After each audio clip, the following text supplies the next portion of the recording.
Elena Rodriguez was just finishing her 12-hour shift at St. Catherine's Medical Center when the impossible happened. The young nurse had no way of knowing that her simple act of rolling up her sleeve would set off a chain of events that would bring the most powerful man in America directly to her doorstep. What started as an ordinary Tuesday night in Austin, Texas, would become a story that proves sometimes the smallest gestures create the biggest miracles. Before we jump back in, tell us where you're tuning in from, and if this story touches you, make sure you're subscribed, because tomorrow I've saved something extra special for you. The fluorescent lights hummed overhead as Elena pushed through the familiar chaos of St. Catherine's emergency department. Her sneakers squeaked against the polished linoleum, a sound that had become the soundtrack to her life over the past 3 years. At 26, she had already seen more trauma, heartbreak, and miracles than most people witness in a lifetime. Tonight felt different, though, charged with an energy she couldn't quite place. The summer heat of Austin had driven more people than usual to seek refuge in the air-conditioned comfort of the hospital, even if it meant sitting in uncomfortable plastic chairs for hours. Elena checked her watch as she completed her rounds. 11:15 p.m. Just 45 minutes left on her shift, and she could finally go home to her small duplex in East Austin, kick off her shoes, and collapse onto her second-hand couch. That's when the ambulance sirens pierced through the usual evening din. Elena's trained ears immediately recognized the urgency in the wailing. This wasn't the steady rhythm of a routine transport. This was the desperate, continuous blast of a life hanging in the balance. She watched through the glass doors as paramedics burst through the entrance, their faces grim with determination and something else: fear. On the stretcher lay a man who couldn't have been much older than Elena herself. His military-style haircut was matted with sweat and blood, his camouflage jacket torn and stained with dark patches that told a story of violence. His dog tags caught the harsh hospital lighting. As they swayed with each compression, the paramedic performed on his chest. "GSW to the abdomen, possible internal bleeding," one of the paramedics shouted to Dr. Amanda Foster, the attending physician who had rushed to meet them. "BP dropping fast, pulse weak and thready. We've got maybe minutes before we lose him." Elena instinctively stepped forward, her hands already reaching for gloves. This was what she lived for, these moments when training kicked in and everything else faded away. But Dr. Foster's sharp voice cut through her focus like a blade. "Stop right there, Rodriguez." Elena froze, her hand halfway to the supply cart. "Ma'am." Dr. Foster's expression was stone-cold professional, but Elena could see the conflict behind her eyes. This patient came in through emergency services without proper documentation. Until we can verify his insurance status and get approval from administration, we can only provide basic stabilization. The words hit Elena like a physical blow. She looked from Dr. Foster to the man on the stretcher, whose breathing was becoming more labored by the second. The paramedic was still working, but Elena could see the futility creeping into his movements. They were losing him. "But he's bleeding out," Elena said, her voice barely above a whisper. "I'm aware of that, Nurse Rodriguez. But protocol is protocol." Elena's eyes swept the emergency department. The other nurses had suddenly found urgent tasks to occupy their attention. Even Rebecca Walsh, who had been Elena's closest friend since nursing school, was studying a chart with unusual intensity. The unspoken message was clear: don't make waves, don't rock the boat, and definitely don't challenge the system. But Elena couldn't look away from the veteran on the stretcher. His eyes had fluttered open, revealing the kind of hollow stare she had seen in documentaries about war. Even semi-conscious and bleeding, there was something noble about his face, something that spoke of sacrifice and service. His lips moved slightly, and Elena leaned closer to hear. "Sarah," he whispered, so faintly she almost missed it. "Tell." "Sarah, I tried to come home." Elena's heart clenched. Somewhere out there, a woman named Sarah was waiting for this man to walk through her door. Maybe she was a wife, a girlfriend, a sister. Maybe she was sitting by her phone right now, wondering why he hadn't called. Maybe she would never know that in his final moments, he was thinking of her. The monitor beside the stretcher began to alarm more insistently. His blood pressure was dropping into dangerous territory. Elena looked at the clock on the wall. 11:23 p.m. Every second that passed was a second closer to Sarah losing someone she loved. "Dr. Foster," Elena said, her voice stronger. "Now. He needs a transfusion immediately. Look at his color, look at his vitals. We can worry about paperwork later." Dr. Foster's jaw tightened. "Nurse Rodriguez, you are not authorized to make those decisions. Step back and let the paramedics handle transport to county." Transport to county. Elena knew what that meant. By the time they loaded him back into the ambulance and drove across town, Marcus Thompson would be dead. His name was written on a bracelet around his wrist, she noticed now. Marcus Thompson, blood type O negative, the universal donor, the same blood type that flowed through Elena's veins. Something shifted inside Elena in that moment. All her life she had followed rules, respected authority, colored inside the lines. She had worked double shifts without complaint, accepted minimal pay increases, and watched silently as hospital administrators made decisions that prioritized profit over patients. But standing there, watching Marcus Thompson slip away while bureaucracy tied everyone's hands, something fundamental changed. "I won't let him die," Elena said quietly. Dr. Foster's eyes narrowed. "Excuse me." Elena stepped forward and grabbed a blood pressure cuff from the nearest cart. "I said I won't let him die. He's O negative, same as me. I'm donating blood right now and we're transfusing immediately." The emergency department went dead silent. Even the usual cacophony of monitors and conversations seemed to pause.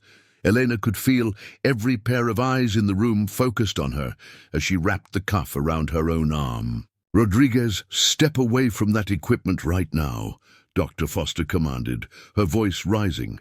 "You are not authorized to perform that procedure, and you are absolutely not authorized to donate blood outside of proper channels."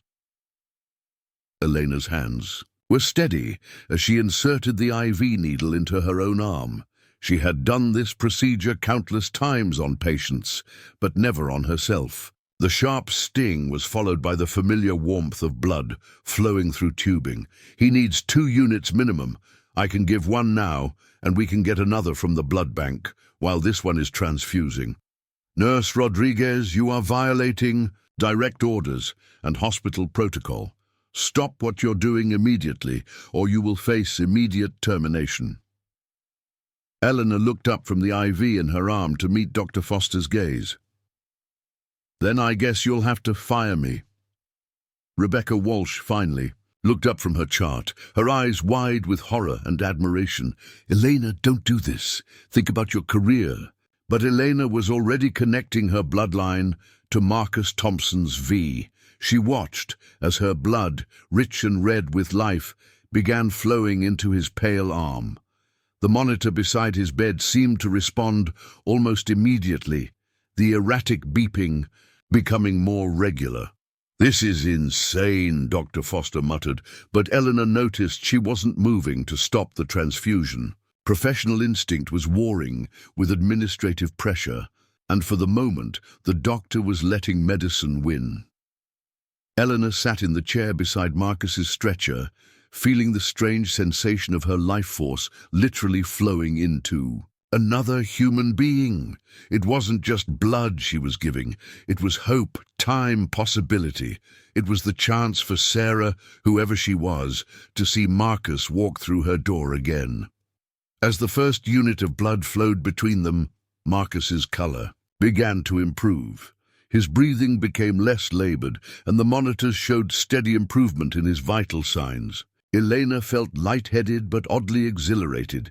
This was why she had become a nurse, not for the politics or the paperwork, but for moments like this when medicine became a form of prayer. "His BP is stabilizing," Rebecca announced quietly, unable to hide the wonder in her voice. Dr. Foster moved closer to check the monitors herself. Elena could see the internal battle playing out on her face. The improvement in Marcus's condition was undeniable, but the breach of protocol was equally clear. "Get a unit from the blood bank," Dr. Foster finally ordered. "O negative, and prep surgery for emergency abdominal exploration." Elena closed her eyes in relief. Marcus was going to make it, whatever happened to her career, whatever consequences she faced. At least Sarah would get her phone call with good news instead of devastating loss. But Dr. Foster wasn't finished. As the second unit of blood began transfusing and Marcus was wheeled toward surgery, she turned to Elena with an expression of cold professionalism. "Clean out your locker, Rodriguez. Your employment at St. Catherine's Medical Center is terminated, effective immediately." The words hit Elena harder than she had expected. Preparing and narrating this story took us a lot of time, so if you are enjoying it, subscribe to our channel. It means a lot to us. Now back to the story. This hospital had been her life for 3 years. These people had been her family. Her hands shook slightly as she removed the IV from her arm and applied pressure to stop the bleeding. "I understand," Elena said simply. "Do you?" Dr. Foster stepped closer, lowering her voice. "Do you understand that you've just destroyed your career over a stranger? Do you understand that no hospital in Texas will hire you after this gets out? You've made yourself unemployable, Rodriguez."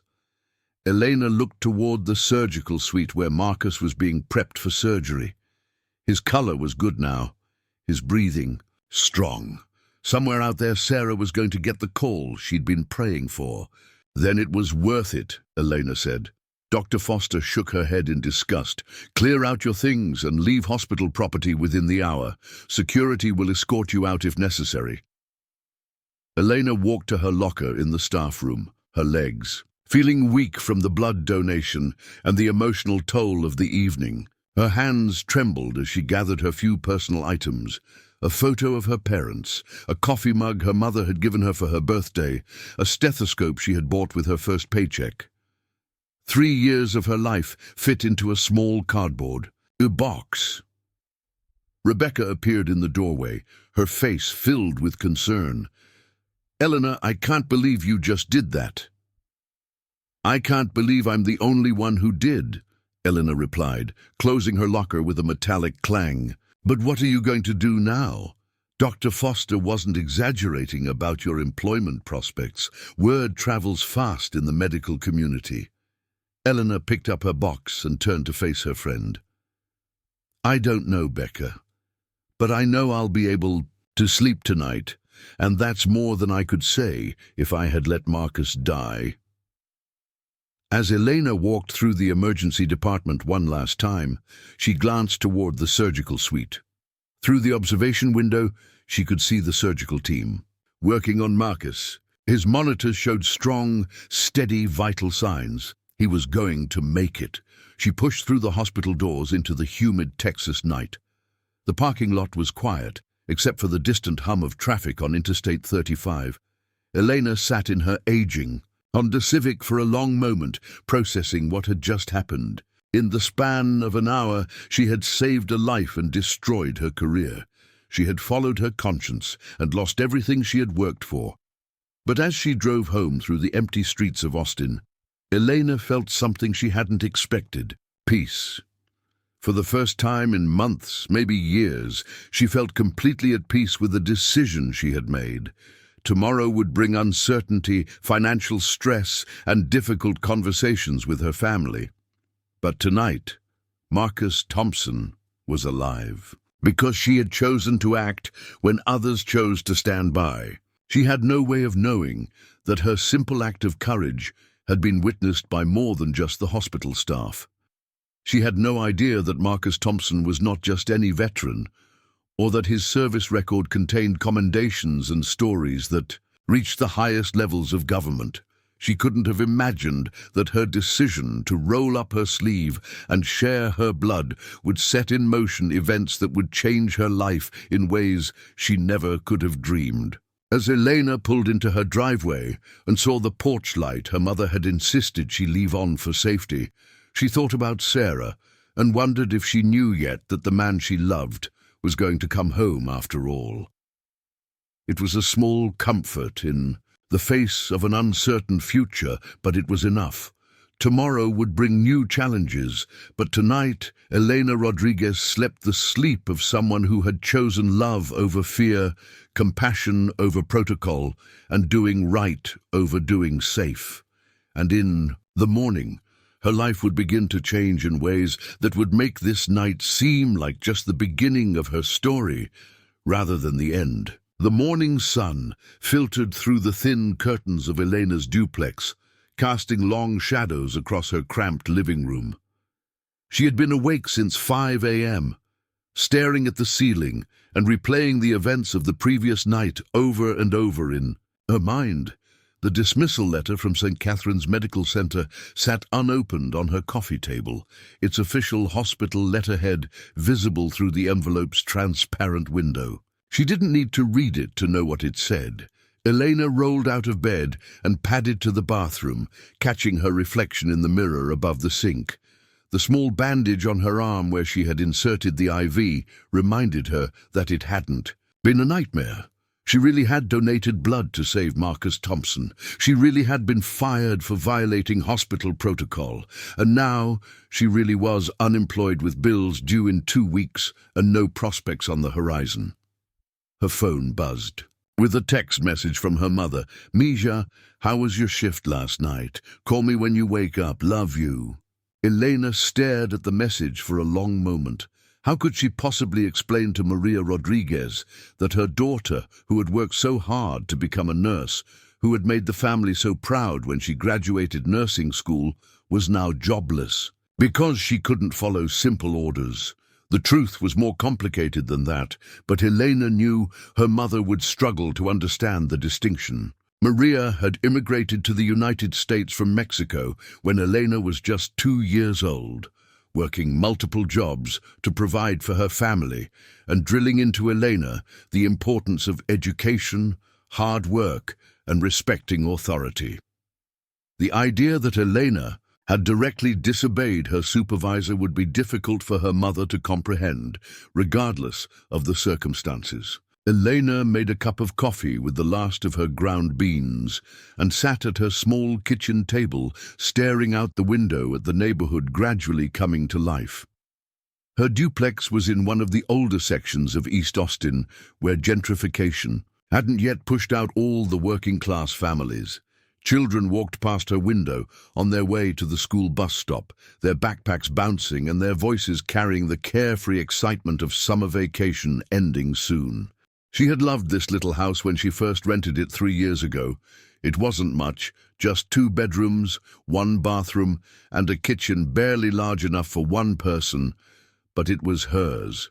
The rent was affordable on a nurse's salary, and she had slowly filled it with second-hand furniture and plants that somehow managed to thrive despite her erratic schedule. Now, looking around at the space she had created, Elena wondered how long she would be able to keep it. Her laptop sat closed on the counter, and Elena knew she should open it and start looking for job opportunities. But Dr. Foster's words echoed in her mind. No hospital in Texas will hire you after this gets out.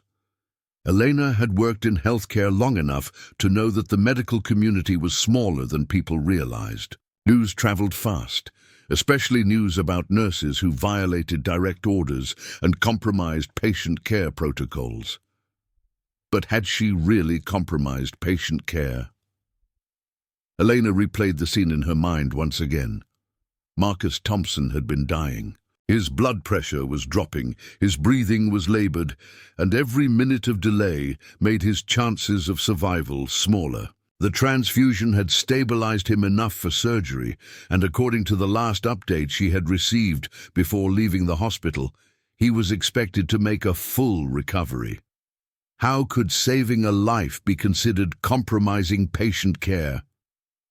Elena's phone rang, startling her from her thoughts. Rebecca's name appeared on the screen, and Elena hesitated before answering. She wasn't sure she was ready to hear about the aftermath of her decision from someone who was still safely employed. "Elena, how are you holding up?" "I've been better," Elena admitted, settling back into her chair. "How's Marcus? Any updates?" "That's actually why I'm calling. Surgery went perfectly. Dr. Martinez said another 30 minutes and they would have lost him." "Elena, you saved his life. There's no question about that." Elena felt a wave of relief wash over her. "Thank God. Has anyone contacted his family?" "Sarah, I think he mentioned someone named Sarah. I don't know the details, but I heard the social worker was working on notifications. Elena, there's something else you should know. Dr. Foster called an all-staff meeting this morning. She made it very clear that what you did was a violation of protocol and that anyone who considers similar actions will face immediate termination. So she's using me as an example. It seems that way, but Elena, you should also know that not everyone agrees with her." Dr. Martinez spoke up during the meeting. He said that sometimes following our conscience is more important than following rules, and that he hoped he would have the courage to do what you did, if faced with the same situation. Elena closed her eyes, feeling a mixture of gratitude and sadness. "That's nice of him to say, but it doesn't change my situation." "Have you started looking for other positions?" "Not yet. I'm still processing everything that happened." "Rebecca, do you really think I'll be blacklisted? Dr. Foster seemed pretty confident that my career was over." There was a pause on the other end of the line. "Elena, I'm going to be honest with you. Dr. Foster has a lot of influence in the Austin medical community. She sits on several boards and has connections at most of the major hospitals. If she decides to make things difficult for you, it could be a real problem." Elena felt her stomach drop. She had suspected as much, but hearing it confirmed made the reality of her situation hit home. "So what am I supposed to do? I can't exactly change careers overnight. Maybe you could look outside of Austin, San Antonio, Dallas, Houston. There are always nursing positions available in the bigger cities." The thought of leaving Austin, leaving the city where she had built her life, felt overwhelming. Elena had grown up here, gone to school here, established friendships and routines. Her mother lived just 20 minutes away. The idea of starting over somewhere new, especially under these circumstances, seemed almost impossible. "I'll think about it," Elena said, though she wasn't sure she meant it. After ending the call with Rebecca, Elena finally opened her laptop and began browsing nursing job websites. The sheer number of available positions was encouraging at first, but as she began reading the requirements and application processes, her optimism faded. Every application asked for references from previous supervisors. Every posting required verification of previous employment. How could she possibly explain her situation in a way that wouldn't immediately disqualify her? The day stretched on endlessly. Elena found herself checking her phone constantly, hoping for some miraculous job offer or unexpected good news. But the calls never came. She tried to distract herself by cleaning her already spotless duplex, but even that provided only temporary relief from the anxiety that seemed to be building in her chest. By afternoon, the walls of her small house felt like they were closing in. Elena decided to take a walk along Lady Bird Lake, hoping that some fresh air and exercise might help clear her head. The trail was busy with joggers, cyclists, and families enjoying the warm August weather. Elena found a quiet spot near the water and sat on a park bench, watching kayakers navigate the gentle current.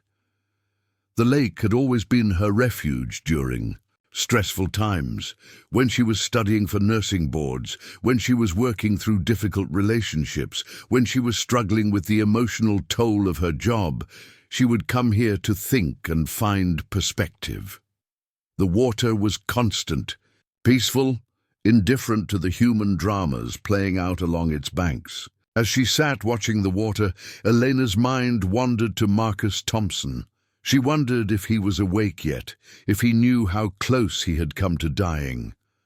She wondered about Sarah and whether she had received the call that Marcus was going to be okay. Elena realized that she would probably never know the rest of Marcus's story, never find out if he made a full recovery or what kind of life he returned to. He had been a brief intersection in her life, a moment when their paths crossed and changed everything, but maybe that was enough. Maybe knowing that she had acted according to her values, that she had chosen compassion over compliance, was sufficient, regardless of the consequences. Elena had always believed that nursing was more than just a job, that it was a calling to serve others in their most vulnerable moments. Last night, she had lived up to that calling, even when it cost her everything. As the sun began to set over the Austin skyline, Elena made her way back to her duplex. She passed families grilling dinner in their backyards, children playing in sprinklers, neighbors chatting over fence lines. It was the kind of scene that usually filled her with contentment, but tonight it only emphasized how uncertain her future had become. Her phone buzzed with another text from her mother. "Elena, you haven't called me back. Is everything okay? I'm starting to worry." Elena stared at the message, her thumb hovering over the keyboard. How could she explain that everything was not okay, that her carefully planned life had been turned upside down in a single moment of moral clarity? Instead of calling, Elena typed back a simple response. "Long shift last night, just tired. I'll call you tomorrow. Love you too." It wasn't exactly a lie, but it wasn't the truth either. She would have to tell her mother eventually, but not tonight. Tonight, she just wanted to sit with her decision and try to make peace with whatever came next. Elena ordered takeout from her favorite Thai restaurant, splurging on pad Thai and spring rolls, even though she knew she should be conserving money. As she ate dinner alone at her kitchen table, she found herself thinking about all the patients she had cared for over the past 3 years. Mrs. Patterson, who had held her hand during chemotherapy treatments. 8-year-old Jose, who had drawn her pictures during his long stay in the pediatric ward. Mr. Williams, whose family had thanked her through tears after she had helped him through his final hours. Each of those moments had reinforced her sense of purpose, her belief that nursing was more than just a career. It was a privilege to be present during people's most frightening and vulnerable experiences. It was an honor to provide comfort, healing and hope when patients and families needed it most. That sense of purpose hadn't disappeared with her termination. If anything, it felt stronger now, clarified by the choice she had made. Elena realized that while she might have lost her job, she hadn't lost her identity as a nurse.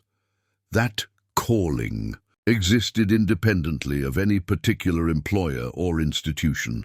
As she cleaned up her dinner dishes, Elena made a decision.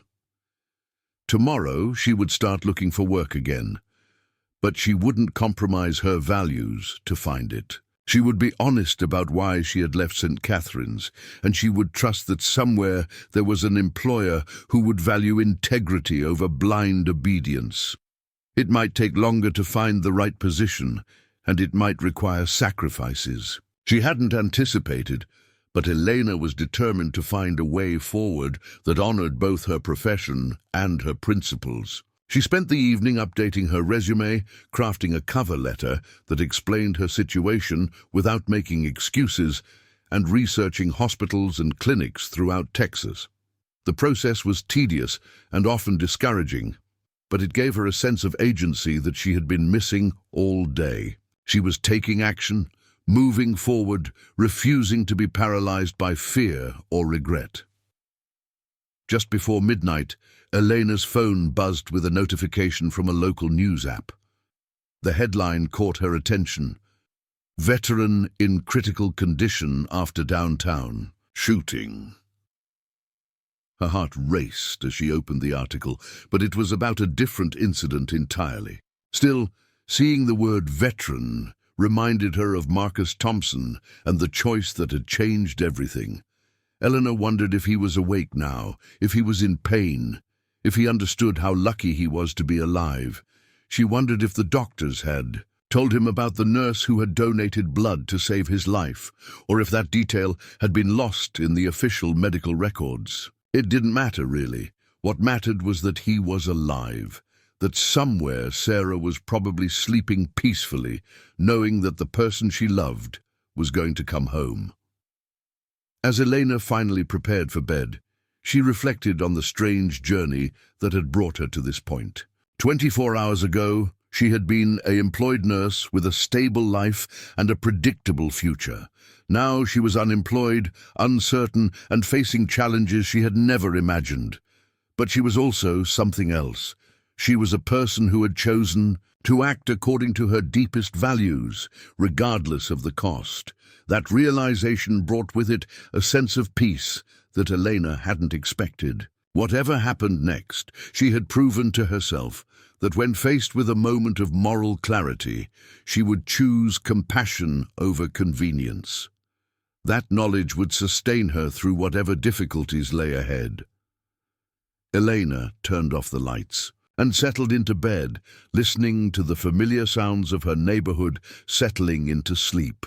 Tomorrow would bring new challenges and difficult decisions, but tonight she rested in the knowledge that she had acted with integrity when it mattered most. And somewhere across town, Marcus Thompson was breathing steadily in his hospital bed, alive because a nurse named Elena Rodriguez had refused to let protocol override humanity. The uncertainty of her future felt less frightening now, replaced by a quiet confidence that whatever path opened up for her would be one that honored both her profession and her principles. Elena closed her eyes and drifted off to sleep, unaware that her act of courage had already begun to create ripples that would soon transform her life in ways she could never have imagined. 3 weeks had passed since Elena's termination from St. Catherine's Medical Center, and the job search had proven even more challenging than she had anticipated. Despite submitting dozens of applications to hospitals across Texas, she had received only automated rejection emails, or worse, complete silence. The few phone interviews she had managed to secure ended abruptly once she explained the circumstances of her departure from her previous position. Elena sat in the waiting room of the Austin Community Health Clinic, fidgeting with the strap of her purse as she waited for her interview with Dr. Patricia Hernandez, the clinic director. This wasn't exactly the career opportunity she had envisioned, but the community clinic served uninsured and underinsured patients, and Elena hoped they might be more understanding of her situation than the larger hospital systems had been. The clinic occupied a converted strip mall space on the east side of Austin, its fluorescent lighting and worn carpet a stark contrast to the polished surfaces of St. Catherine's. But Elena had always been drawn to community medicine, to the idea of serving patients who might otherwise fall through the cracks of the healthcare system. Perhaps her forced career change was an opportunity to return to the reasons she had become a nurse in the first place. Dr. Hernandez emerged from her office with a warm smile and a firm handshake. She was a woman in her 50s with graying hair pulled back in a practical ponytail and the kind of direct gaze that suggested she had seen everything the healthcare system could throw at her. "Elena Rodriguez? Thank you for coming in.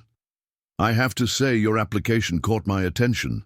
They settled into Dr. Hernandez's cramped office, which was decorated with children's drawings and thank you cards from grateful patients.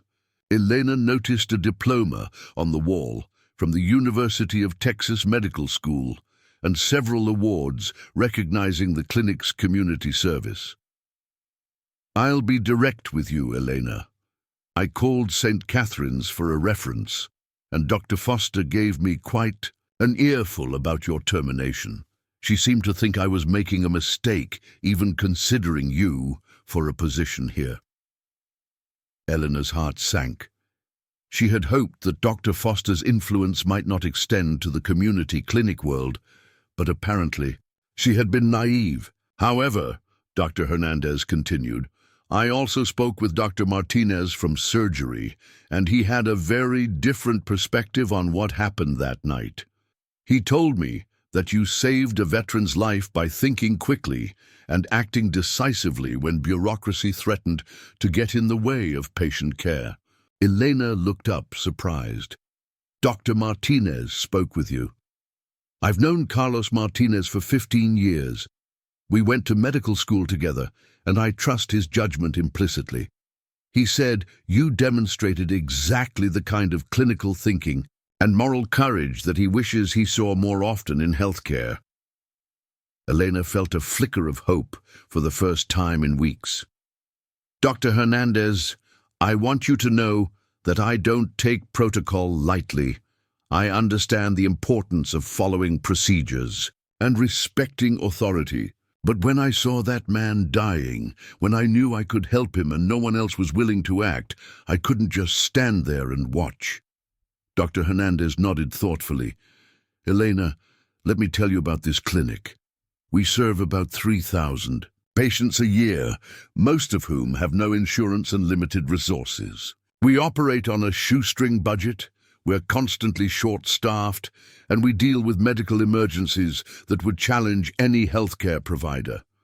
What we need here are nurses who can think independently, who can make difficult decisions under pressure, and who genuinely care about their patients' welfare above all else." Elena leaned forward, her interest piqued. "That sounds exactly like the kind of environment where I'd like to work." "The position I have available is part-time to start, 20 hours a week, and the pay is significantly less than what you were making at St. Catherine's. But if you're interested, I'd like to offer you a trial period. 3 months to see how you fit with our team and our mission." Elena didn't hesitate. "I accept." Dr. Hernandez smiled. "Good. Can you start Monday? I should warn you, we're heading into flu season, and things are about to get very busy around here." Elena's first week at the Austin Community Health Clinic was a whirlwind of activity. The patient population was unlike anything she had experienced at the hospital. She treated construction workers with job-related injuries, elderly patients managing chronic conditions without adequate medication, and young mothers bringing in children with everything from routine vaccinations to serious infections that had gone untreated for too long. The clinic operated with a skeleton crew. Besides Dr. Hernandez, there was one other physician, Dr. James Kim, a recent residency graduate who had chosen community medicine over more lucrative specialties. The nursing staff consisted of Elena and Maria Santos, a veteran nurse practitioner who had been working in community health for over 20 years. Maria took Elena under her wing immediately, showing her the clinic systems and introducing her to their regular patients. "The thing about community medicine," Maria explained as they restocked examination rooms, "is that you become part of people's lives in a way that doesn't happen in hospital settings. These patients trust us with their families, their fears, their hopes. It's a huge responsibility, but also an incredible privilege." Elena quickly discovered the truth in Maria's words.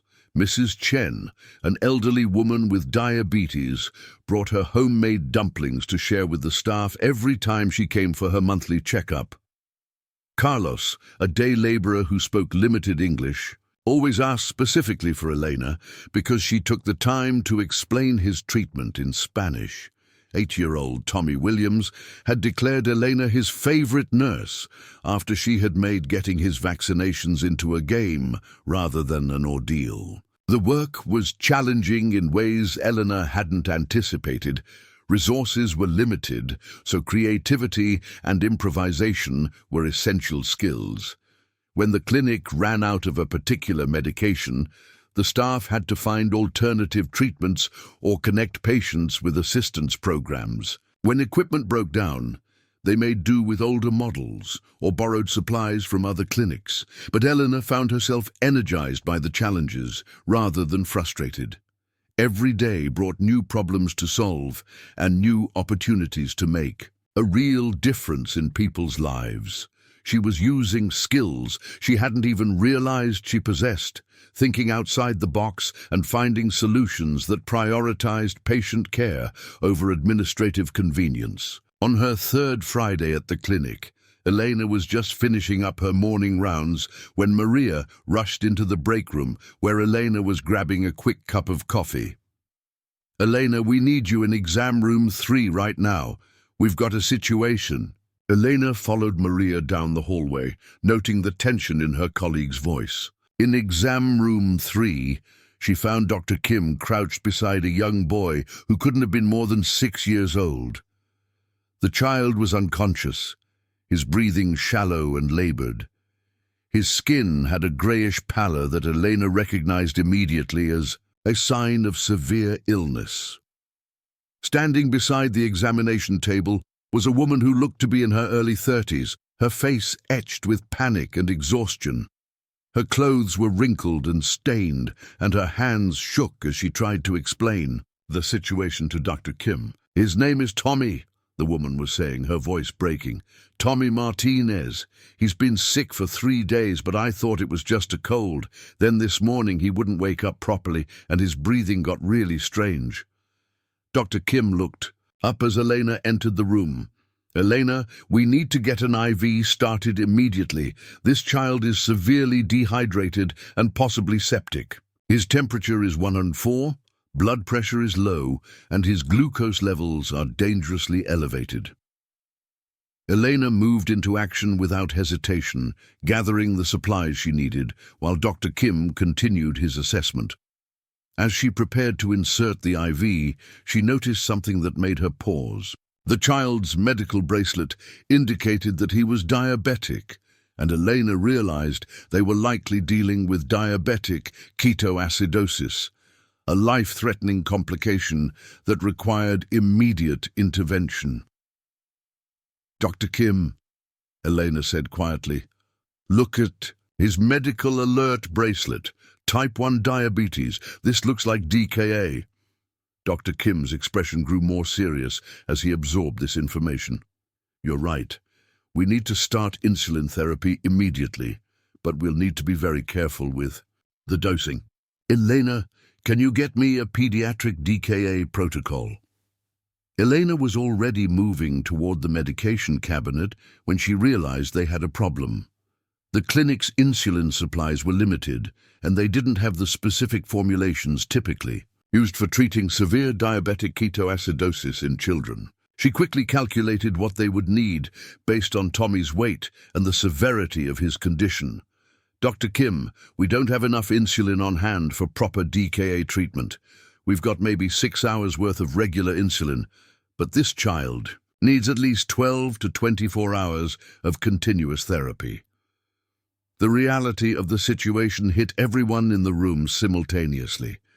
Tommy needed immediate intensive treatment that the clinic simply wasn't equipped to provide. The nearest hospital was 15 minutes away by ambulance, but Elena could see from Tommy's condition that 15 minutes might be too long.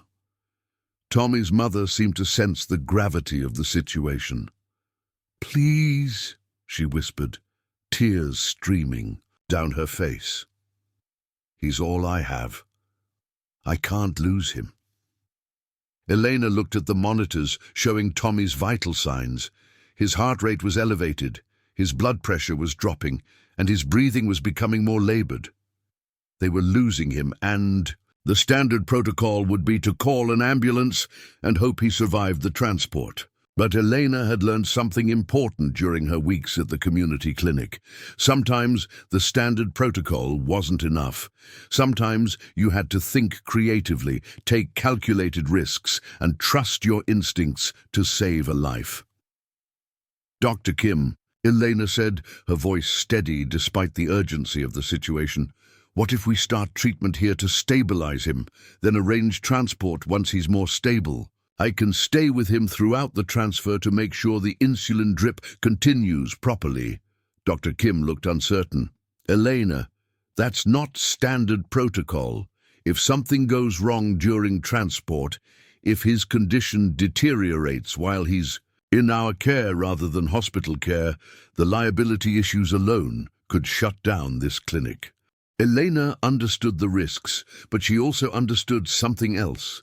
Tommy Martinez was going to die if they didn't act immediately. All the liability concerns in the world wouldn't matter if they lost this child because they were too afraid to take action. Dr. Kim, with respect, this child doesn't care about our liability concerns. He needs treatment now, and we're the ones who are here to provide it.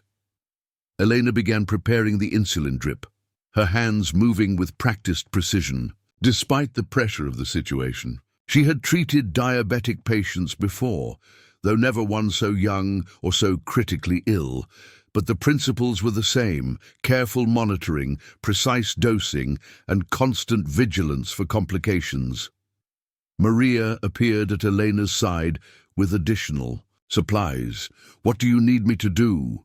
Monitor his vital signs every 5 minutes. Watch for any changes in his level of consciousness or breathing pattern, and keep talking to his mother. She needs to know that we're doing everything we can. Dr. Kim made the decision to proceed with Elena's plan, though she could see the conflict in his expression. As the insulin began flowing into Tommy's IV, Elena settled into the chair beside his bed, her eyes fixed on the monitors that would tell her whether their intervention was working. The next hour was the longest of Elena's career. Tommy's condition fluctuated wildly as his body responded to the insulin therapy. His blood sugar levels began to drop, but too quickly at first, requiring Elena to adjust the drip rate multiple times. His breathing improved gradually, and some color returned to his pale cheeks. Elena found herself thinking about Marcus Thompson, the veteran whose life she had saved with her blood donation. The circumstances were different, but the fundamental challenge was the same. A person was dying, and the system was failing them. Once again, Elena was faced with a choice between following protocol and following her conscience. Tommy's mother, whose name Elena learned was Isabella, sat beside her son's bed, holding his small hand and whispering prayers in Spanish. Elena understood enough of the language to recognize the words of hope and desperation that every parent experiences when their child's life hangs in the balance. "Is he going to be okay?" Isabella asked Elena during one of the quieter moments. Elena looked at the monitors, which were showing steady improvement in Tommy's vital signs. "He's responding well to the treatment. His blood sugar is coming down, and his breathing is much better. But he's going to need continued care at the hospital to make sure he stays stable." "I don't have insurance," Isabella said quietly. "I work 2 jobs, but neither one offers benefits. I've been trying to manage his diabetes on my own, but sometimes I can't afford all his medications." Elena felt her heart clench. This was the reality for so many families in their community. Parents forced to choose between buying insulin for their diabetic children and paying rent. People rationing life-saving medications because they couldn't afford the full doses prescribed by their doctors. "Isabella, there are programs that can help. Patient assistance programs from the drug companies, charitable organizations that provide free medications to families in need. When Tommy is stable, I'll help you apply for everything available." Isabella's eyes filled with tears. "You would do that for us?" "Of course. That's what we're here for." 2 hours after Elena had started the insulin drip, Tommy's eyes fluttered open. He looked around the room with confusion, his gaze settling on his mother's face. "Mama?" he whispered. Isabella burst into tears, kissing her son's forehead and stroking his hair. "I'm here, mijo. You're going to be okay." Dr. Kim checked Tommy's latest blood work results and nodded with satisfaction. His glucose levels are within normal range and his ketone levels have dropped significantly. Elena, your intervention likely saved this child's life.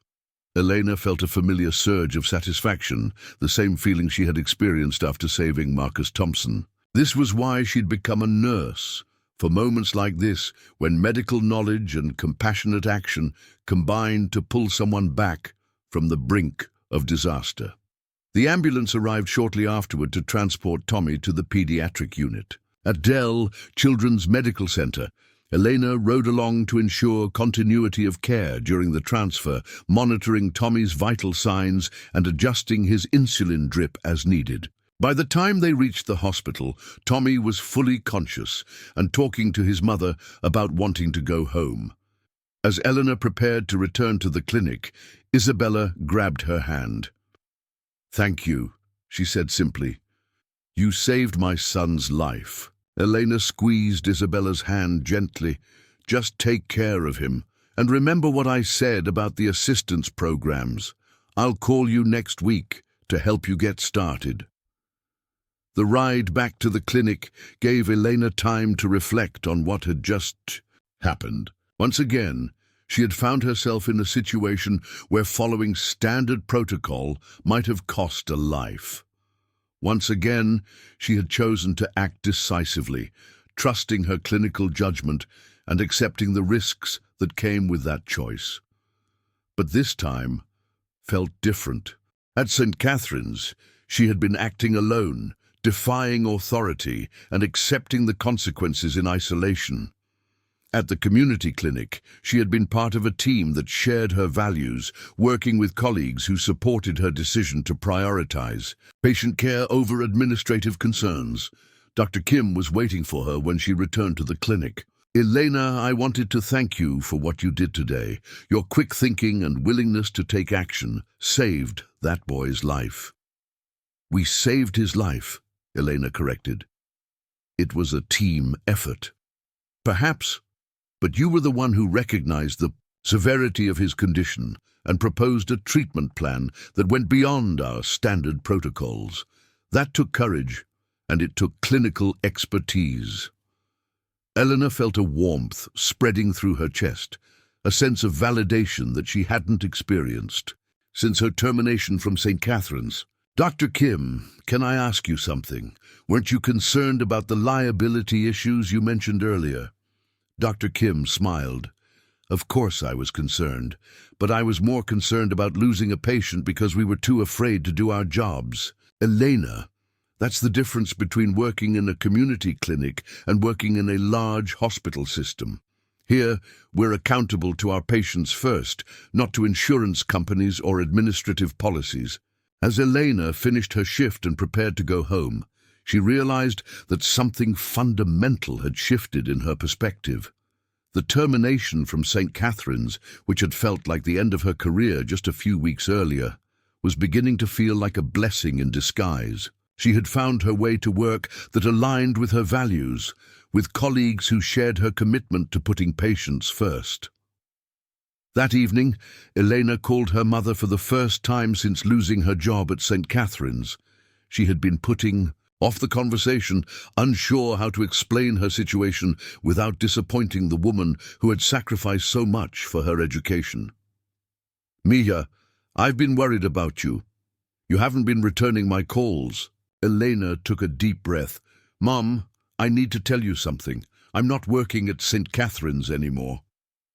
She explained the circumstances of her termination, Tommy's crisis at the clinic, and her growing sense that she had found her true calling in community medicine. To Elena's surprise, her mother's response was not disappointment but pride. "Elena, you did the right thing, both times. Your father and I didn't sacrifice to send you to nursing school so you could stand by and watch people die because of paperwork." Elena felt tears welling up in her eyes. "I was so afraid you'd be disappointed in me." "Disappointed? Mija, I've never been more proud of you in my life. You're exactly the kind of nurse your community needs." As Elena settled into bed that night, She reflected on the journey that had brought her to this point. The loss of her job at St. Catherine's had forced her to confront her values and priorities in a way that a comfortable, secure position never would have. The crisis had revealed strengths she didn't know she possessed and led her to work that felt more meaningful than anything she had done before. Elena thought about Tommy Martinez, who was spending the night in the pediatric ICU but would likely go home within a few days thanks to prompt treatment. She thought about Isabella, who would never again have to face her son's medical crisis alone, and she thought about all the other patients at the community clinic who needed advocates, healers, and champions for their cause. For the first time since her termination, Elena felt genuinely excited about her future. She was exactly where she was meant to be, doing exactly the work she was meant to do. And tomorrow would bring new opportunities to make a difference in people's lives, one patient at a time. Elena had just finished her morning shift at the Austin Community Health Clinic when her phone rang with an unknown number. After 6 weeks of working at the clinic, she had grown accustomed to receiving calls from patients, pharmaceutical assistance programs, and community organizations, so she answered without hesitation. "Is this Elena Rodriguez?" The voice on the other end was crisp, professional, with a slight military cadence that immediately caught her attention. "Yes, this is Elena. How can I help you?" "Ms. Rodriguez, my name is Colonel James Mitchell from the United States Army Medical Command. I'm calling because I'd like to speak with you about an incident that occurred at St. Catherine's Medical Center approximately 2 months ago. Do you have a few minutes to talk?" Elena's pulse quickened. She had tried to put the events at St. Catherine's behind her, focusing instead on building her new career at the community clinic. The last thing she expected was a call from a military officer asking about that night. "I'm not sure I understand, Colonel. What kind of incident are you referring to?" "Ms. Rodriguez, I believe you provided emergency medical care to a veteran named Marcus Thompson. I understand you donated your own blood to save his life when hospital protocol prevented standard treatment." Elena sank into her car seat, her mind racing. "Yes, that's correct. Is Marcus okay? Has something happened to him?" "Marcus is doing very well, thanks to your intervention. Ms. Rodriguez, I'm calling because there are some things about Marcus Thompson that you weren't told that night, things that I believe you deserve to know. Would it be possible for us to meet in person? I'm currently in Austin, and I think this conversation would be better had face-to-face."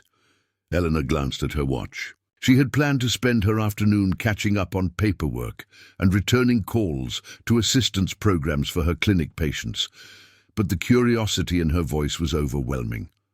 "Colonel, I have to ask, is this some kind of official military business? Am I in some kind of trouble?" Colonel Mitchell's voice softened slightly. "Ms. Rodriguez, you're not in any trouble. Quite the opposite, actually. What you did that night has implications that reach much higher than you might imagine. Can we meet at the coffee shop on South First Street in an hour?" Elena agreed to the meeting, though she spent the entire drive downtown trying to piece together what Colonel Mitchell might want to discuss. Marcus Thompson had seemed like any other trauma patient that night, although she had noticed his military bearing even in his unconscious state. But what could be so significant about his case that it would warrant a call from Army Medical Command? The coffee shop was busy with the usual afternoon crowd of students from the University of Texas and local professionals taking late lunch breaks. Elena spotted Colonel Mitchell immediately. He was a tall, distinguished man in his 50s, wearing civilian clothes, but his posture and bearing left no doubt about his military background. He stood as she approached his table and extended his hand with a firm handshake. "Ms. Rodriguez, thank you for meeting with me on such short notice. Please have a seat." Elena settled into the chair across from him, accepting the coffee he had already ordered for her. "Colonel Mitchell, I have to admit, I'm quite curious about why you wanted to meet. Marcus seemed like a wonderful person, but I'm not sure why. His case would be of interest to Army Medical Command. Colonel Mitchell leaned forward, his expression becoming more serious.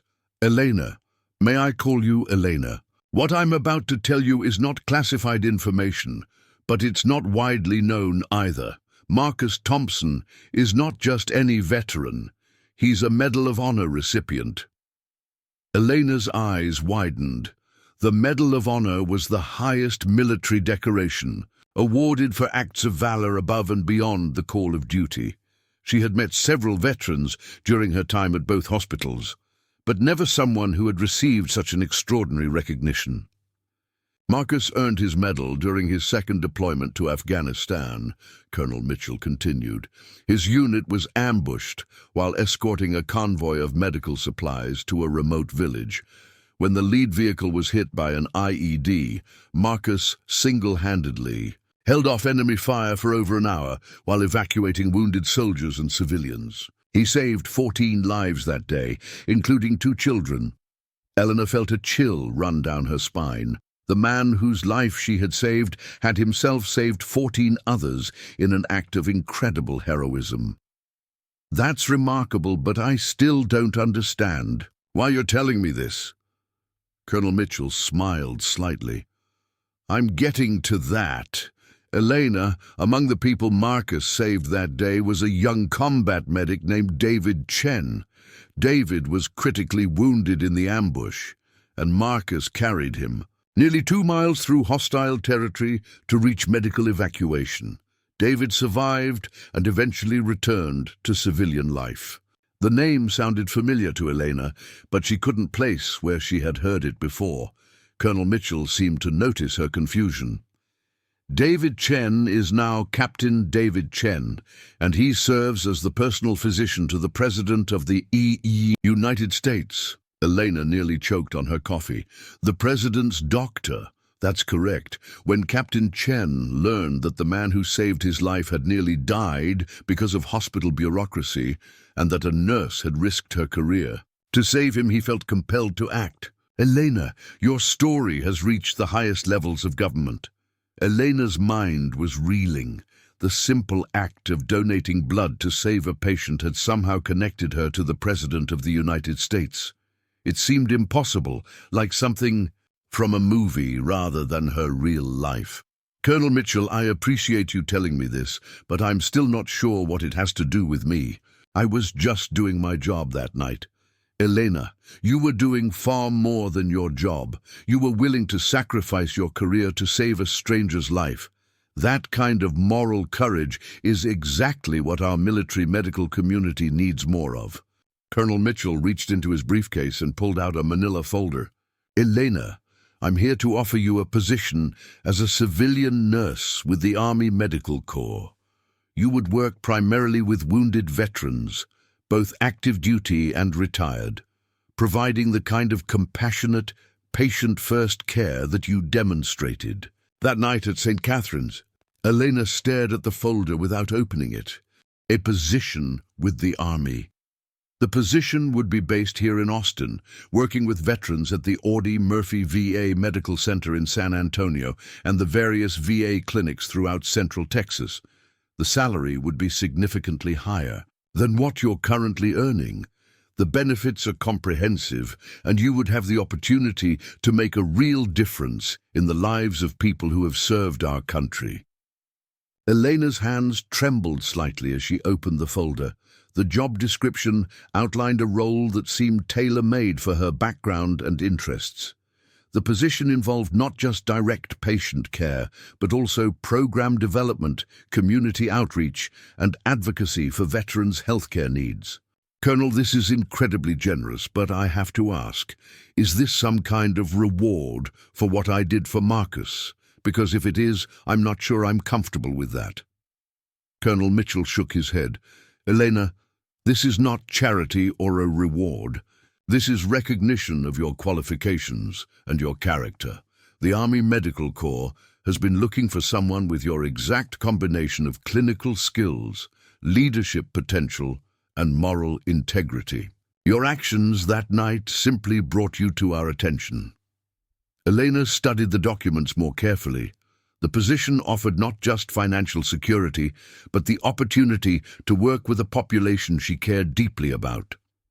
Her time at the community clinic had shown her how much she enjoyed working with underserved patients, and veterans often faced similar challenges in accessing quality health care. There's something else, Elena. The president himself has requested to meet you.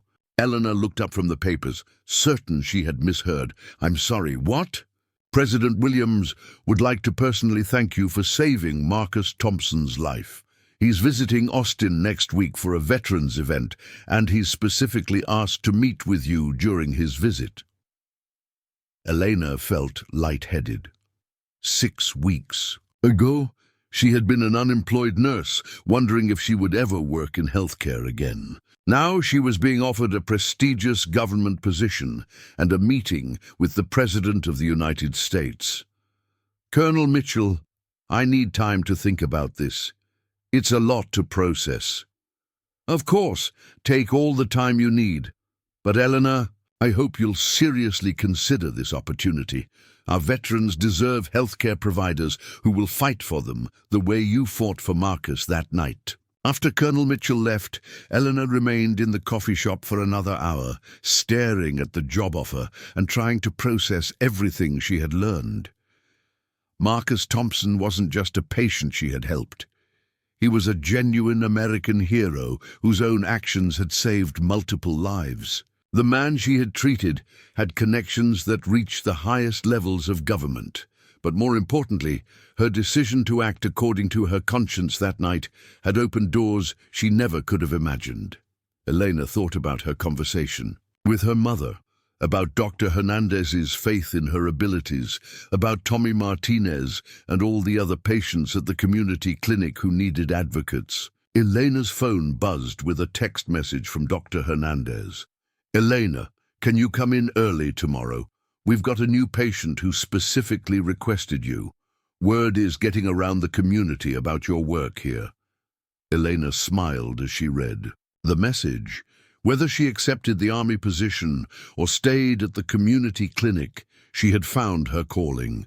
She was exactly where she needed to be, doing exactly the work she was meant to do. That evening, Elena called Rebecca to share the incredible news. Her former colleague was stunned by the developments. Elena, I can't believe this. The president wants to meet you, and they're offering you a position with the Army Medical Corps. I know it sounds crazy. I'm still processing it all myself. Are you going to take the job? Elena paused, considering the question carefully. I honestly don't know yet. The opportunity is incredible, but I've really come to love working at the community clinic. The patients there need advocates just as much as veterans do. Elena, this could change your entire life. Financial security, prestige, the opportunity to work at the highest levels of government healthcare. How can you even consider turning it down? Because money and prestige weren't why I became a nurse, Becca. I became a nurse to help people who need help. And right now, I'm helping people who really need help. Elena spent the weekend researching the Army Medical Corps position and thinking about her future. She drove to Lady Bird Lake and sat on her favorite bench, watching kayakers navigate the gentle current while she weighed her options. The Army position offered everything she had thought she wanted: financial security, professional recognition, and the opportunity to work with cutting-edge medical technology. But it also meant leaving behind the community she had come to love, the patients who had become like family, and the colleagues who shared her values. On Sunday morning, Elena made her decision. She called Colonel Mitchell and asked to meet with him again. They met at the same coffee shop, and Elena could see the anticipation in Colonel Mitchell's expression as she sat down. Colonel, I've given your offer careful consideration, and I'm honored that you thought of me for this position. I sense a but coming, Elena. Elena smiled. Not a but, Exactly. More like a what if. What if there was a way to serve veterans without leaving the community work I'm doing now? Colonel Mitchell raised an eyebrow. What do you have in mind? The community clinic where I work sees a lot of veterans, men and women who can't afford private health care and who sometimes fall through the cracks of the VA system. What if we could create a partnership between the Army Medical Corps and community clinics like mine? A program that brings specialized, veteran care directly to underserved communities. Elena could see the wheels turning in Colonel Mitchell's mind as she continued. I could serve as a liaison between the military medical community and civilian community health centers, help develop programs that ensure no veteran goes without proper health care, regardless of their insurance status or geographic location. Elena, that's actually a brilliant idea. There are thousands of veterans across the country who struggle to access VA services for various reasons. A community partnership program could reach people who currently aren't being served at all. Elena felt excited as the possibilities began to take shape in their conversation. We could create mobile clinics, training programs for community healthcare workers, and advocacy networks that help veterans navigate both VA and civilian healthcare systems. Colonel Mitchell was taking notes now, his expression growing more enthusiastic. Elena, what you're proposing could revolutionize how we approach veteran healthcare. Instead of expecting veterans to come to us, we'd be taking services directly to where they are. Exactly. And we could start right here in Austin, use it as a pilot program to demonstrate the effectiveness of the model. Elena, I think you've just talked yourself into a job. Not the job I originally offered, but something potentially much more impactful. Would you be interested in heading up this new community partnership initiative? Elena grinned. Colonel Mitchell, I thought you'd never ask. They spent the next 2 hours outlining the basic structure of what would become the Veterans Community Health Partnership. Elena would maintain her position at the Austin Community Health Clinic, while also serving as the program director for the new initiative.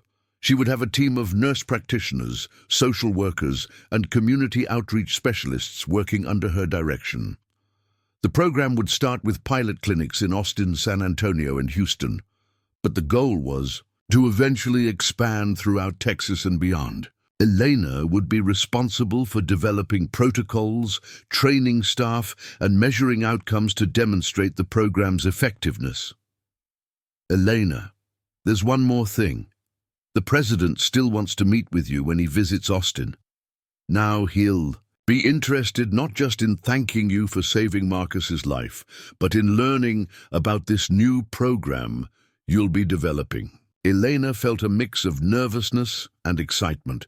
Meeting the president would have been intimidating enough when she was just the nurse who had saved a veteran's life. Now she would be presenting a program that could potentially impact thousands of veterans across the country. When exactly is the president's visit? Next Thursday, there's a veterans event at the state capitol, and he's specifically requested time to meet with you privately afterward. Elena nodded, her mind already racing with preparations she would need to make. Colonel Mitchell, I want to make sure I understand something. This isn't just about Marcus Thompson anymore, is it? This is about creating something bigger than any individual patient or any single act of compassion. Elena, saving Marcus's life was the spark that started this fire. But what you're proposing now could light up the entire country. Veterans everywhere could benefit from the kind of care and advocacy you've demonstrated. As Elena drove home from her meeting with Colonel Mitchell, she reflected on the journey that had brought her to this moment. The termination from St. Catherine's that had seemed like the end of her career was becoming the beginning of something far greater than she had ever imagined. Elena thought about Marcus Thompson, recovering at home and probably unaware of the chain of events his medical crisis had set in motion. She thought about Tommy Martinez, whose mother had called earlier in the week to report that his diabetes was now well controlled thanks to the assistance programs Elena had helped them access. She thought about all the veterans who were struggling to get the health care they deserved and all the community clinics that could provide that care if given the resources and support. Most of all, Elena thought about the choice she had made that night at St. Catherine's Medical Center. Rolling up her sleeve and donating her blood to save a stranger's life had seemed like such a simple decision at the time. Follow protocol and let someone die or break the rules and save a life. When framed that way, it hadn't really been a choice at all. But that moment of moral clarity had become the foundation for everything that followed. Her willingness to act according to her values, even when it cost her everything she thought she wanted, had opened doors to opportunities she never could have imagined. Elena pulled into her driveway and sat in her car for a moment, looking at the small duplex that had been her refuge during the most uncertain period of her life. Soon, she would probably be able to afford a nicer place, something bigger and more impressive. But she had grown to love this little house, with its quirky charm and its place in a neighborhood where people looked out for each other. Her phone buzzed with a text message from Isabella Martinez. "Miss Elena, Tommy wanted me to send you this." Attached was a photo of Tommy's latest school project, a drawing titled "My Hero." The picture showed a nurse with a stethoscope around her neck, standing beside a young boy who was smiling and giving a thumbs up. Elena felt tears welling up in her eyes as she looked at the drawing. This was why she did this work, why she had been willing to sacrifice her career at St. Catherine's, why she was excited about the new partnership program with the Army Medical Corps. It wasn't about recognition or career advancement or meeting presidents. It was about moments like this, when a sick child saw hope instead of fear, when a family knew they weren't facing a medical crisis alone. Elena tucked her phone away and walked toward her front door, already planning the presentation she would give to the president about the Veterans Community Health Partnership. She had 6 days to prepare for the most important meeting of her life, 6 days to articulate a vision that could change healthcare for veterans across the country. But tonight, Elena Rodriguez was simply a nurse who had chosen compassion over compliance, and that choice had changed everything. Tomorrow would bring new challenges and incredible opportunities, but tonight she rested in the knowledge that sometimes a single moment of moral courage can create ripples that reach farther than anyone could ever imagine. The morning of President Williams' visit to Austin dawned clear and warm, with the kind of bright Texas sunshine that made everything seem possible. Elena stood in front of her bathroom mirror, adjusting her navy blue blazer for the 3rd time, and trying to calm the butterflies that had taken up permanent residence in her stomach. In just 4 hours, she would be sitting across from the most powerful person in the world, discussing a healthcare initiative that could transform the lives of veterans across America. Elena had spent the past week preparing for this meeting, with an intensity that surprised even her. She had created detailed presentations, researched similar programs in other countries, and consulted with healthcare experts from across the nation. Dr. Hernandez had given her time off from the clinic to focus on her preparations, and Maria Santos had covered her patient load without complaint. The irony wasn't lost on Elena that just 3 months ago, she had been an unemployed nurse, wondering if she would ever work in healthcare again. Now she was about to pitch a revolutionary healthcare program to the President of the United States. The journey from her darkest professional moment to this incredible opportunity seemed almost surreal. Elena's phone buzzed with a text from her mother. "Misha, the whole neighborhood is talking about you meeting the president today. We're all so proud. Your father would have been bursting with pride." Elena smiled, feeling the familiar warmth that came with her mother's support. Her father had passed away 5 years earlier, but Elena often felt his presence during important moments like this.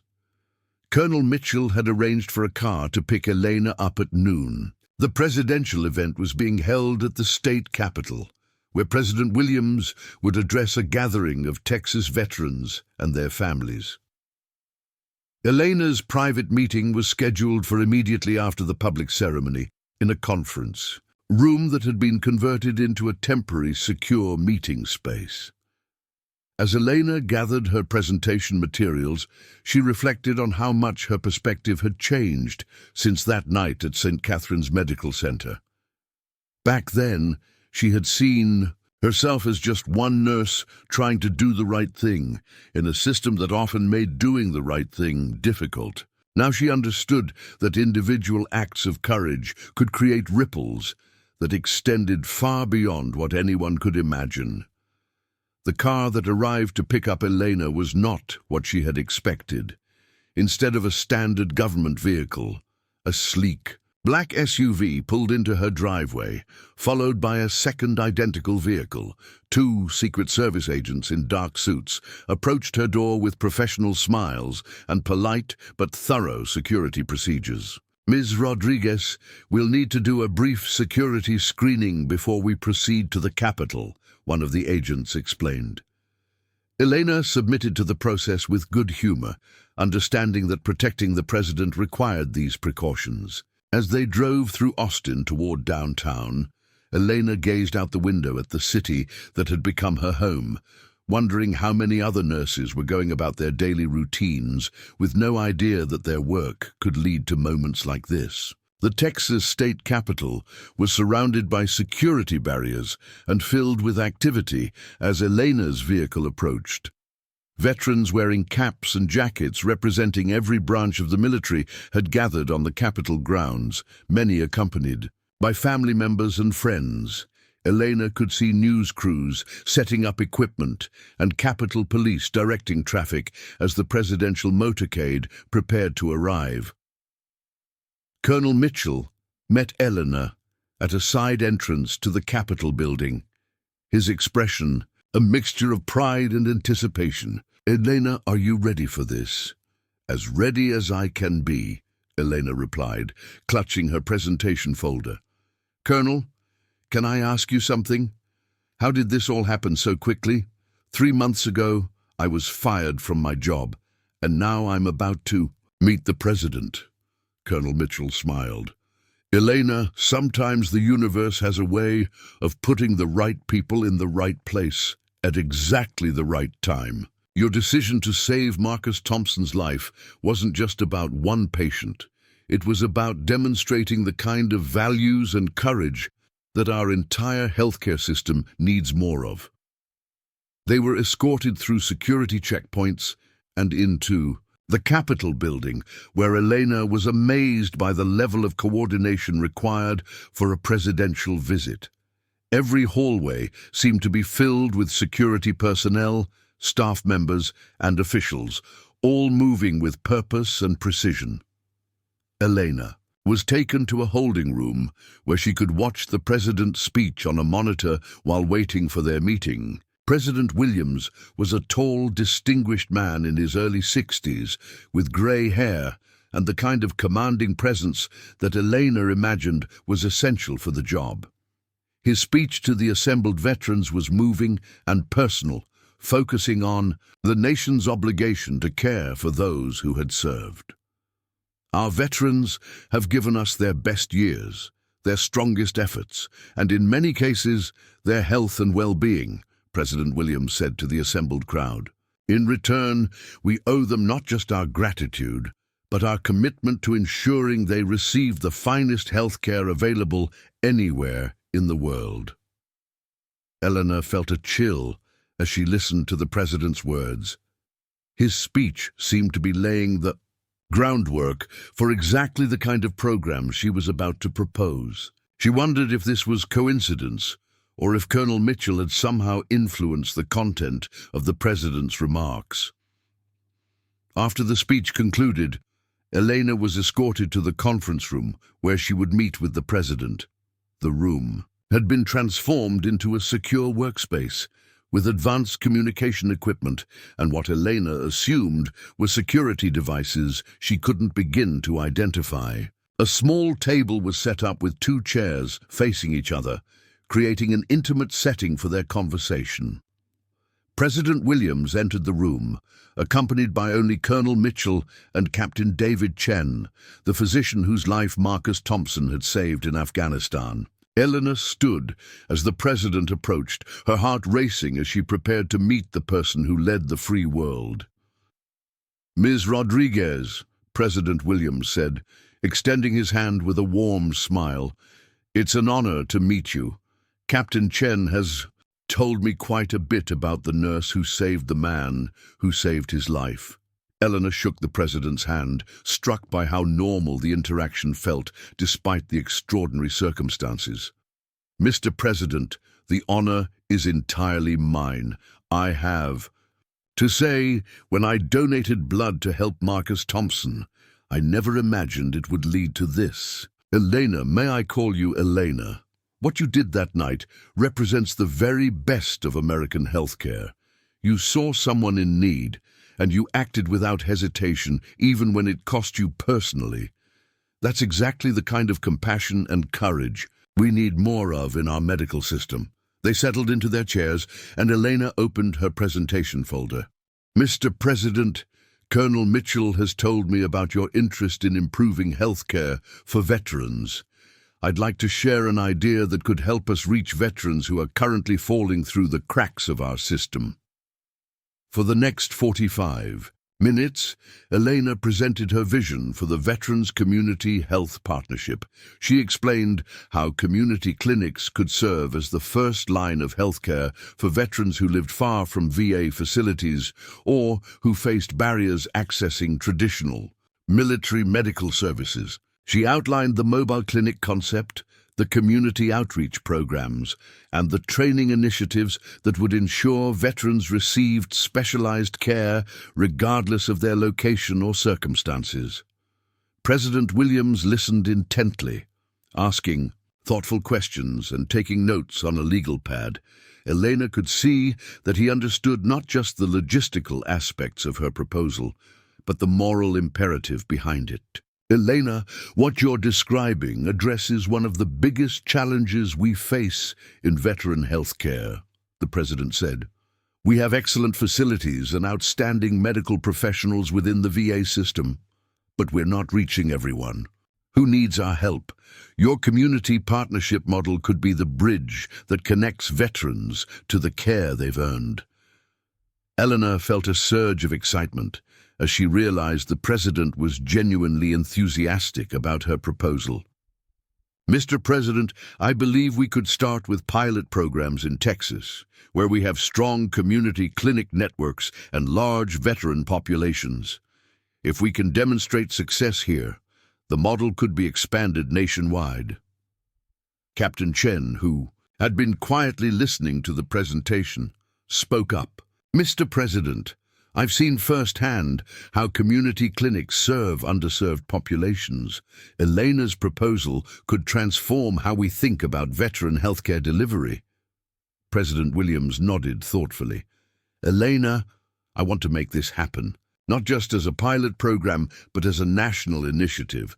I'm prepared to request funding from Congress for a comprehensive Veterans Community Health Partnership program, with you serving as the national director."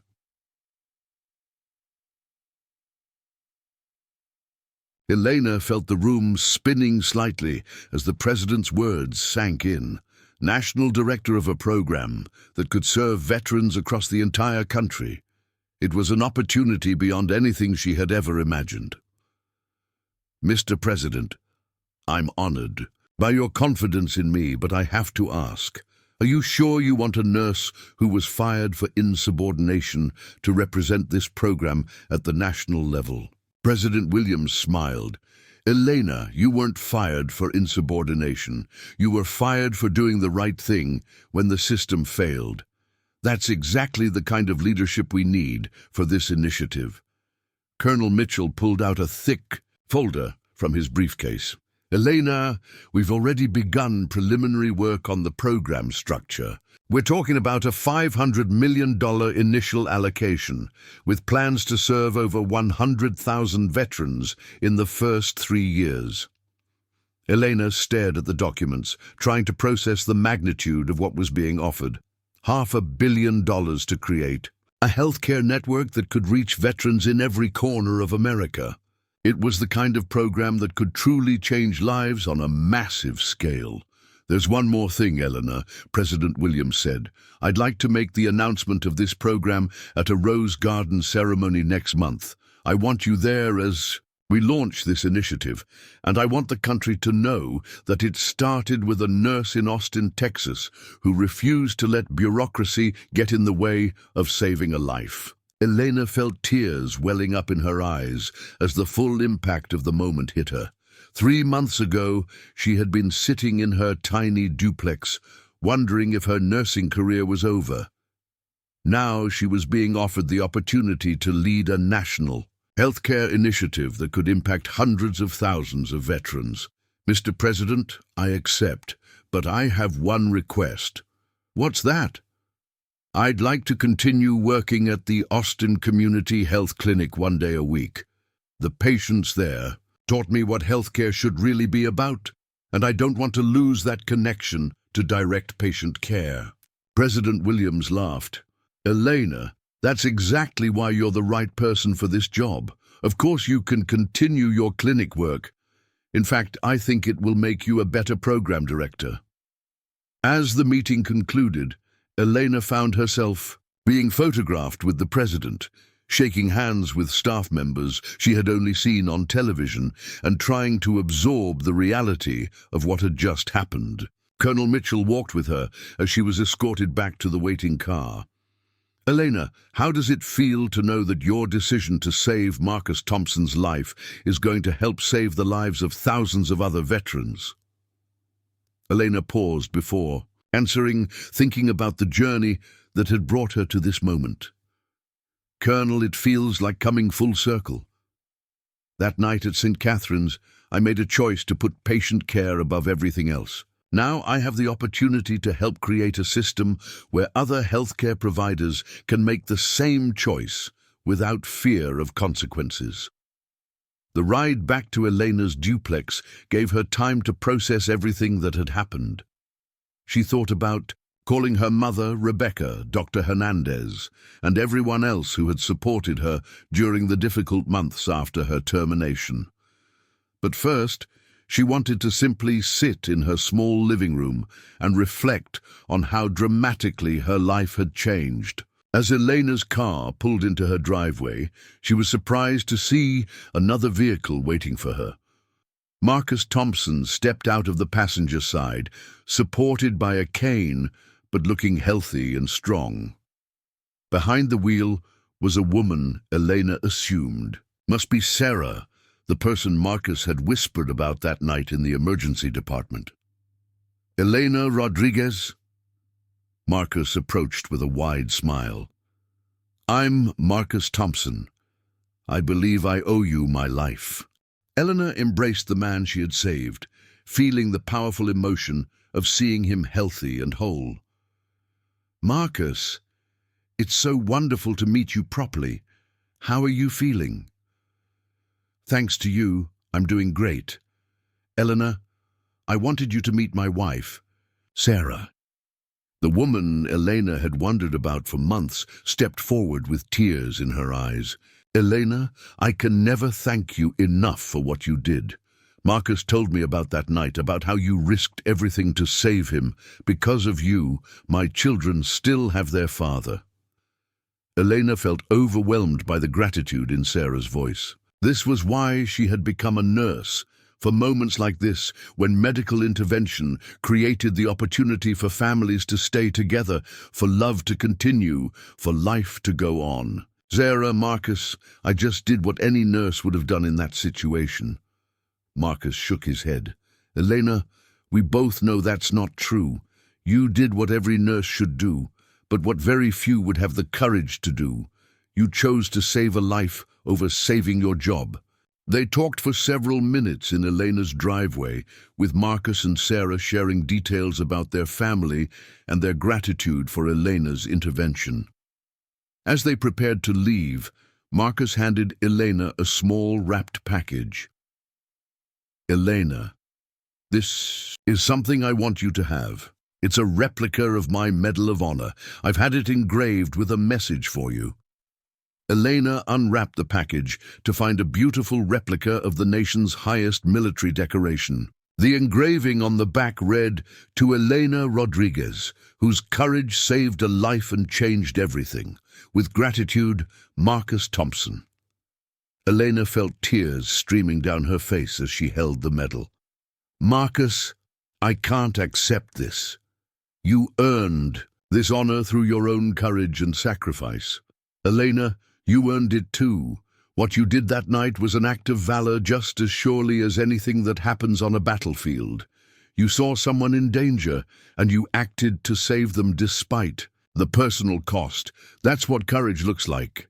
After Marcus and Sarah left, Elena sat in her living room holding the medal and thinking about the incredible journey of the past 3 months. She thought about Dr. Foster's prediction that her career was over, about the long days of job searching and rejection, about the uncertain nights when she wondered if she had made the right choice. Elena's phone buzzed with a call from Dr. Hernandez. "Elena, I just saw the news about your meeting with the president. I'm so proud of you, and I'm thrilled about this new program. When you said you wanted to continue working at our clinic 1 day a week, I nearly cried with happiness. Dr. Hernandez, this all started because you gave me a chance when no one else would. The community clinic taught me what healthcare should really be about. Elena, you taught us what nursing should really be about. Your courage and compassion have inspired our entire staff, and now you're going to inspire healthcare providers across the country."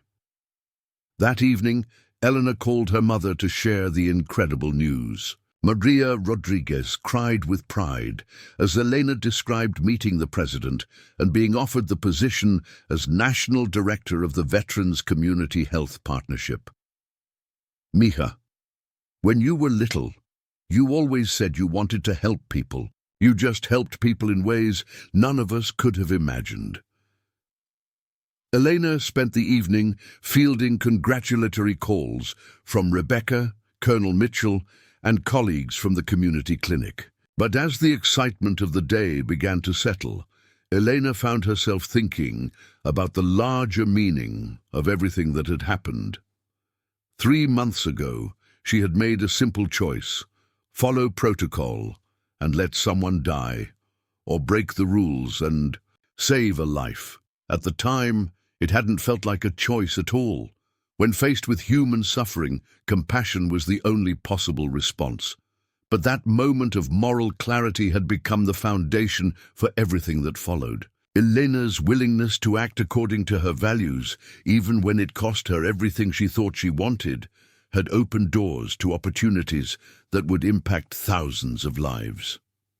Elena looked around her small duplex, the place that had been her refuge during the most uncertain period of her life. Soon, she would probably move to Washington, D.C. to oversee the national program.